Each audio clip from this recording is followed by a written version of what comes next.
تاجداری اپنی جگہ خوش فہمی صحیح، لیکن سرداری کانٹوں کا ایسا تاج ہے جو کسی کے سر پر رکھا جاتا ہے تو وہ تمام عمر درد سری میں مبتلا رہتا ہے، اور درد بھی ایسا جس کی ٹیسیں ملکی نظم و نسق کی بنیادیں تک ہلا دیتی ہیں۔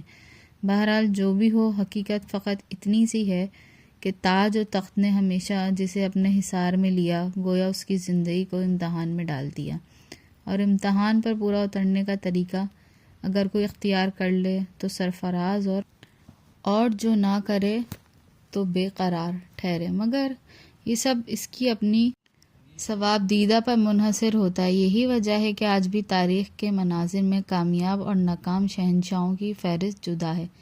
ماضی کا یہ دور بھی مختلف قوموں کے اجتماع کا مظہر ہے، جن کے الگ الگ نظریات اور طرز زندگی نے حالات کو مشکل ترین بنا دیا تھا، لیکن بہلول جیسے زیر کے سردار کی فہم و فراست نے اختلافات کی شکار مختلف قوموں کو ایک نقطے پر ایسا مرکوز کر کے متحد کر دیا تھا کہ آج بھی اس کی نظیر ملنا مشکل ہے، جو ہمیشہ مرنے مارنے پر آمادہ تھا۔ دھیرے دھیرے اتحاد اور اتفاق کی جانب مائل ہوتے چلے گئے۔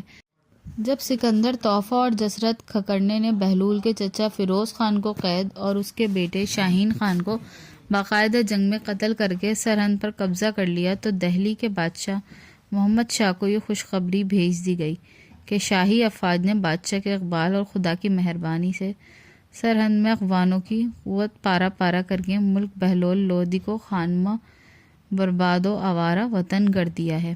بادشاہ مارے خوشی کے اچھل پڑا اور سکندر تحفے کو انعام میں سرہند کی حکومت بخش دی۔ بہلول لودھی نے جب ایک پہاڑ کی کھو میں یہ بری خبر سنی کہ اس کا چچا زاد بہادر بھائی شاہین قتل کر دیا گیا اور سرہند میں موجود افغانوں کو قید یا منتشر کر دیا گیا تو وہ بہت پریشان ہوا کہ اس کو ابھی تک یہ نہیں معلوم ہو سکا تھا کہ اس کے چچا فیروز خان کا کیا حشر ہوا۔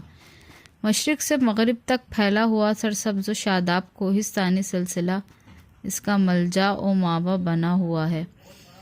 اب اس کے پاس محض چند ہزار افغان رہ گئے تھے، وہ ان کی تعداد بڑھانے کی فکر میں تھا، لیکن اب اس آوارہ وطن مفتو اور مفرور کے پاس نہ تو حکومت تھی اور نہ مال و زر۔ اس کو اپنے چچا اسلام خان مرحوم کے بیٹے قطب خان پر بہت غصہ تھا، جس کی وجہ سے وہ اور اس کے ہم قوم افغان دور نکبت و افلاس دیکھ رہے تھے۔ وہ پہاڑ کی وسیع و عریض کوہ میں بیٹھا مستقبل کے منصوبے بنا رہا تھا۔ اس کے آدمی کوہ کے باہر کوہستانی سلسلوں میں دور دور تک پھیلے ہوئے تھے، اور ان کا کام یہ تھا کہ جس کسی کو بھی متجسس اور متلاشی دیکھیں بہلول لودھی کو فوراً خبر دیں۔ یہ آدمی اتنے مستعد اور چوکس تھے کہ بہلول لودھی کو ان پر فخر تھا۔ بہلول کا اپنا کنبہ تھا، اسی کوہ میں روپوش تھا۔ بہلول نے اپنا سربر آوارہ و حمایتی اور دوستوں کو اپنے ارد گرد کھڑا کیا اور موجودہ صورتحال پر مشورہ طلب کرنے لگا۔ بہلول نے ان سے کہا، اے میرے ہم قوموں، دہلی کی سلطنت یا کسی شخص یا خاندان کی میراث نہیں ہے۔ اگر تم لوگ میرا ساتھ دو گے تو میں وعدہ کرتا ہوں کہ اس کے عوض میں تمہیں ہندوستان کا مالک و مختار بنا دوں گا۔ کسی افغان نے کھڑے ہو کر سوال کیا، ہم تیری کیا مدد کریں، اور اس کا کیا ثبوت ہے کہ اگر دہلی کی حکومت تجھے مل گئی تو اس پر تو خود حکومت نہیں کرے گا اور اس پر اپنی قوم افغان کو حکمران بنا دے گا؟ بہلول نے جواب دیا، تم سب مال و زر سے میری مدد کرو، کیونکہ فوج اکٹھی کرنے کے لیے مال و زر کا ہونا ضروری ہے۔ کہ حکومت حاصل کرنے کے بعد اپنے علاوہ کسی اور کو حکمران بنا دوں گا تو یہ تیری خام خیالی ہے اور خوش فہمی ہے۔ حکومت میں خود کروں گا، لیکن اس حکومت میں افغانوں کو شریک رکھا جائے گا۔ کہ یہ افغانوں نے ایک ساتھ اعلان کیا، ہم بہلول کی مدد کریں گے اور اس کی فوج کے لیے مال و زر مہیا کریں گے۔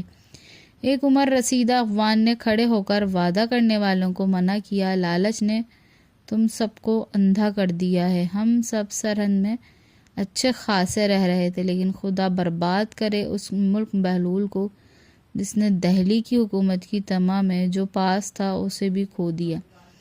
بھائیوں، ہم سے اگر کوئی شخص ہمارا گھوڑا چھیننا چاہے تو اس کے لیے ہم اپنی جان دے دیں گے، مگر گھوڑا نہیں دیں گے۔ پھر یہ خوش فہم اور کم عقل بہلول محمد شاہ سے دہلی کی حکومت کس طرح چھین لے گا؟ بہلول نے بڑے تحمل کا ثبوت دیا اور معترض عمر رسیدہ اخوان سے پوچھا، بابا اگر ہم تیری بات مان لیں اور دہلی کی سلطنت کا خواب اگر نہ دیکھیں تو زندہ رہنے کے لیے کون سا پیشہ اختیار کریں؟ معمر اخوان نے جواب دیا، تجارت، تیرا دادا بھی تاجر ہی تھا۔ بہلول نے ہنس کر کہا، لیکن میں نے یہ فیصلہ کیا ہے کہ اگر میری قوم تجارت بھی کرے گی تو اپنی حکومت میں اس کی سرپرستی سے کرے گی۔ بابا تو بہت زیادہ بوڑھا ہو چکا ہے، تیرے جوش اور ولولوں میں بھی تیری کھال ہی کی طرح جھریاں پڑ چکی ہیں۔ ہم جوانوں کو اپنے شایان شان کاموں میں لگا رہنے دے۔ پھر دوسروں کو مخاطب کیا، میرے بھائیوں، میں یہ کہہ رہا تھا کہ تم میرا ساتھ دو، میں تمہارا ساتھ دوں گا، تم مجھے کچھ دو گے، میں اس سے کئی گنا زیادہ واپس کر دوں گا۔ بوڑھے نے پھر مخالفت کی، کئی گنا زیادہ کی تمام میں جو پاس ہے اسے بھی گنوا دو گے۔ تجارت کرو، تجارت کر کے اپنے مال و زر میں اضافہ کرو، حکومت کی خواہش میں اپنی اصلی پونجی بھی برباد کر دو گے۔ بہلول نے بوڑھے کو سختی سے منع کیا، بابا تو اپنی دقیانوسی سڑی گلی باتوں سے میرے جفاکش اور سلطنتوں پر کمندے پھینکنے والے نوجوانوں اور بہادروں کو پست حوصلہ نہ کر۔ پھر اپنے ساتھیوں سے کہا، میرے دوستوں، جن کے پاؤں قبر میں لٹکے ہوئے ہیں، میں ان سے تو مخاطب بھی نہیں، میں تو بس یہ چاہتا ہوں کہ اب تک ہم میں سے جو بھی نااہل اور نالائقوں کے دربار میں دست بستہ کھڑے ہوتے رہے، اب انہیں اس طرح مؤدب اور دست بستہ ہمارے روبرو کھڑا ہونا پڑے گا۔ کئی پرجوش نوجوانوں نے کھڑے ہونے کا اعلان بھی کر دیا۔ ہمیں چاہیے کہ اپنے بوڑھوں کو کابل بھیج دیں، کیونکہ وہاں ان کا آبائی قبرستان بڑی بے چینی سے ان کا انتظار کر رہا ہے۔ ایک نوجوان تیزی سے اٹھا اور حاضرین کے سروں اور کاندھوں کو پھلانگتا ہوا عمر رسیدہ اخوان کے پاس پہنچ کر اس کو سونگھنے لگا۔ سر، منہ، پشت اور پیٹھ، جسم کے کئی حصوں پر ناک رکھ رکھ کر زور زور سے سانس کھینچتا رہا۔ پھر اچانک اس بوڑھے کو دونوں شانوں سے پکڑ کر اس کا چہرہ اپنے روبرو کر لیا اور ہنستے ہوئے کہا، بابا تمہارے جسم سے تو کفن اور کافور کی بو آ رہی ہے۔ پھر بہلول، ملک بہلول، تو اپنا کام کر بھلا، مردوں کا زندوں میں کیا کام؟ یہ تو قبر کی امانت ہے، آج نہیں تو کل اس کے حوالے کر دی جائے گی۔ بوڑھے کو غصہ آ گیا، اس نے نوجوان کی گدی پکڑ لی اور کئی زوردار جھٹکے دیتے ہوئے کہا، میں اب تیرا بھی کام کر سکتا ہوں۔ بہلول نے مداخلت کر کے دونوں کو الگ الگ کر دیا اور کہا، بھائیوں، ایسی کوئی بات نہ کرو جس سے ہم نفاق کا شکار ہو جائیں۔ اس بزرگ کی سمجھ میں جو بات آج نہیں آ رہی ہے، کل ضرور آ جائے گی۔ ہم اس کی بات پر افسوس تو کر سکتے ہیں لیکن مایوس نہیں ہوں گے۔ اب بوڑھے کی حمایت میں بھی کئی اخوان کھڑے ہو چکے تھے۔ بوڑھا بھاگ کر ان میں جا کھڑا ہوا اور اعلان کیا، میرے ہم قبیلہ اخوانوں، ادھر میرے پاس آ جاؤ، ہم سب دہلی چل کے قطب خان کے پاس رہیں گے۔ آج سے قطب خان ہمارا سردار ہے۔ یہ بہلول الو بنا رہا ہے، یہ دہلی اس لیے پہنچنا چاہتا ہے کہ وہاں اس کی محبوبہ سنار کی بیٹی زیبا اس کا انتظار کر رہی ہے، اور ایک دیوانے نے اس کو 1300 تنگوں کے عوض دہلی کی حکومت دے رکھی ہے۔ یہ خود تو ڈوبے گا ہی، مگر اپنے ساتھ اپنی قوم کو بھی برباد کر دے گا۔ کئی دوسرے بوڑھوں نے بھی اس کا ساتھ دیا۔ یہ مختلف قبیلوں کے بوڑھے تھے، ان سب نے اپنے اپنے ہم قبیلہ لوگوں کو بہلول سے الگ کر لیا۔ بہلول نے کھیل بگڑتے دیکھا تو پریشان ہو گیا۔ اس نے بڑے پرعزم لہجے میں کہا، میرے اخوان بھائیوں، اگر تم سب کے سب میرا ساتھ چھوڑ دو گے تو میں اپنا کام پھر بھی جاری رکھوں گا۔ دہلی سلطنت کی شاندار عمارت اپنے دیمک زدہ ستونوں پر اب مزید کھڑی نہیں رہ سکتی۔ اس عمارت کو اخوان ستون درکار ہیں اور میں نے تہیہ کر لیا ہے کہ میں اپنی قوم کو ستون بنا کر اس عمارت کو اپنی تحویل میں لوں گا۔ پھر اس عمارت کے سائے میں وہ اخوان بھائی بھی بیٹھ سکیں گے جو آج مجھ سے ناراض ہو کر الگ ہوئے جا رہے ہیں۔ میرے ناراض بزرگ اور بھائی مجھے یہ دھمکیاں دے رہے ہیں کہ وہ میرے مقابلے میں قطب خان کو اپنا سردار بنا لیں گے، لیکن میں ان سے یہ پوچھتا ہوں کہ قطب خان سردار کہاں رہا؟ وہ سردار نہیں، غدار ہے جو دہلی کی فوجیں اپنے اخوان بھائیوں پر چڑھا لایا اور ہمیں بے گھر، بے در اور بے نشان کر دیا۔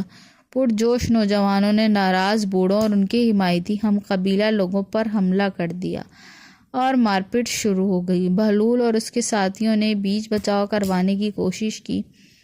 مرحوم اسلام خان کی بیٹی اور بہلول کی بیوی عورتوں میں سے نکل کر مردوں میں آ گئی اور چیخ چیخ کر جھگڑنے والوں کو مخاطب کیا، بھائیوں دیکھو، میں اسلام خان کی بیٹی اور قطب خان کی بہن تمہارے سامنے کھڑی ہوں۔ دہلی پر افغان حکومت کریں، یہ صرف میرے شوہر بہلول ہی کی خواہش نہیں ہے، یہ میرے مرحوم باپ اسلام خان کی بھی سب سے بڑی تمنا تھی۔